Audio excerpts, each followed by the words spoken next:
federal dollars to deal with Florida's water-related problems, the water we all use for work and play and to drink.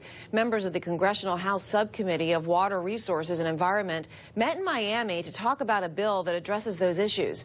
CBS 12 News was there. As Mike Magnoli reports, Lake Okeechobee was one of the topics. During this roundtable conversation, Congressman Brian Mast told fellow members of Congress of all of the things that are in this bill, one of the most urgent, something that really has to be a priority, is the Lake Okeechobee project. We want this done sooner rather than later. Congressman Brian Mast was at times irreverent. He talked about leaders on Capitol Hill taking too long to act, and he says the repair work at Lake Okeechobee is critical to prevent a catastrophe. The dam, the levees, the hurricane gates, and the Herbert Hoover Dike are all so outdated, going back to the 30s, Mast is concerned for the nearby communities. The state and the federal government have already spent $870 million at Lake O, and they need to spend hundreds of millions more.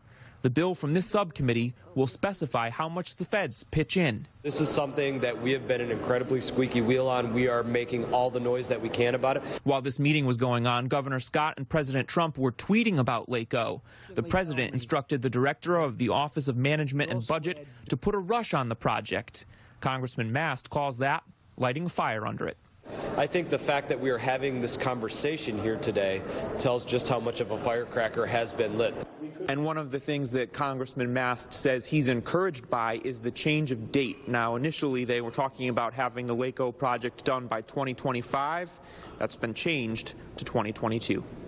Coming to you from Miami, I'm Mike Magnoli, CBS 12 News. Governor Rick Scott tweeted at the president last night, writing, quote, "Thank you for working with Florida to help fix the Herbert Hoover Dike at Lake Okeechobee."